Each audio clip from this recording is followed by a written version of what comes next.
friends, I have a great story for you today. It's called Tops and Bottoms, and it's an interesting book because it opens from the bottom to the top.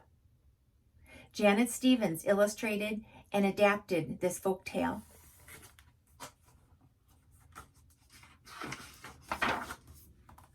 Once upon a time, there lived a very lazy bear who had lots of money and lots of land. His father had been a hard worker and a smart business bear, and he had given all of his wealth to his son. But all Bear wanted to do was sleep. Not far down the road lived a hare. Although Hare was clever, he sometimes got into trouble. He had once owned land too, but now he had nothing. He had lost a risky bet with a tortoise and had sold all of his land to Bear to pay off the debt. Hare and his family were in very bad shape. "The children are so hungry, Father Hare. We must think of something," Mrs. Hare cried one day. So Hare and Mrs. Hare put their heads together and cooked up a plan. The next day, Hare hopped down the road to Bear's house. Bear, of course, was asleep. "Hello, Bear, wake up! It's your neighbor Hare, and I have an idea." Bear opened one eye and grunted. "We can be business partners," Hare said. "All we need is this field right here in front of your house. I'll do the hard work of planting and harvesting, and we can split the profit right down the middle. Yes, sir, Bear, we're in this together. I'll work and you sleep." "Huh?" said Bear. "So what'll it be, Bear?" asked Hare. "The top half or the bottom half? It's up to you, tops or bottoms." "Huh, let's see," Bear said with a yawn. "I'll take the top half, Hare. Right, tops." Hare smiled. "It's a done deal, Bear." So Bear went back to sleep, and Hare and his family went to work. Hare planted, Mrs. Hare watered, and everyone weeded. Bear slept as the crops grew.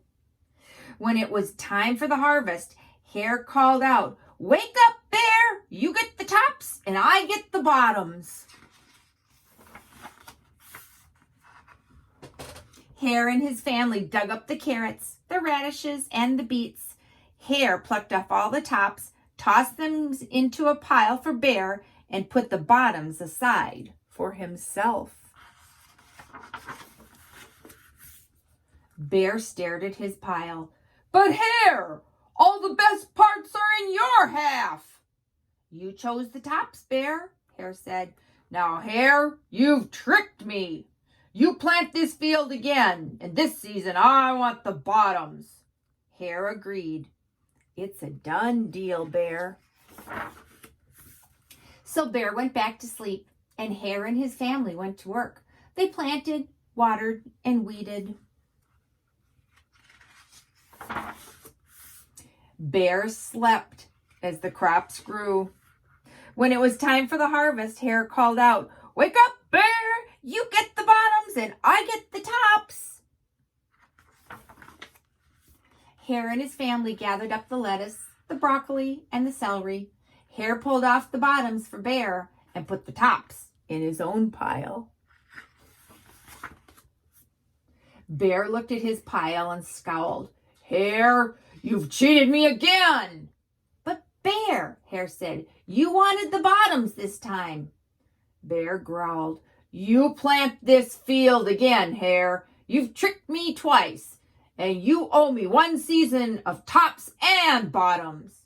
"You're right, poor old Bear," sighed Hare. "It's only fair that you get both tops and bottoms this time. It's a done deal, Bear." So Bear went back to sleep, and Hare and his family went to work. They planted, watered, and weeded, then watered and weeded some more. Bear slept as the crops grew. When it was time for the harvest, Hare called out, "Wake up, Bear! This time you get the tops and the bottoms." There in front of Bear's house lay a high field of corn. Hare and his family yanked up every corn stalk. Hare tugged off the roots at the bottom and the tassels at the top and put them in a pile for Bear. Then he carefully collected the ears of corn in the middle and placed them in his own pile. Bear rubbed his eyes and watched. See, Bear? You get the tops and the bottoms.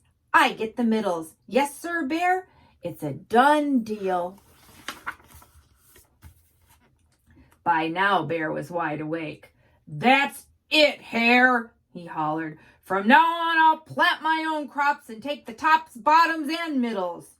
Hare and his family scooped up the corn and hopped down the road toward home.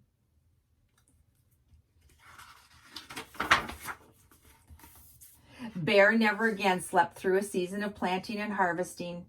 Hare bought back his land with the profits from the crops, and he and Mrs. Hare opened a vegetable stand. And although Hare and Bear learned to live happily as neighbors, they never became business partners again. And that, my friends, is tops and bottoms.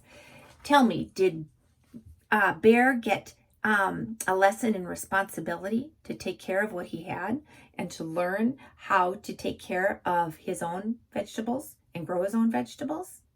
Talk it over with your family and see who you think was responsible. At the end of this video, I want you to check out the experiment I have for you. I have a little kitchen garden, and I've started my plants from seed, and when the seedlings get bigger, I'm going to transplant them. And I've got all the directions for you to do the same thing at home so you can grow your own garden, either in a little pot on your windowsill, or a little pot on the patio or deck, or out in your own garden patch. I hope you enjoy.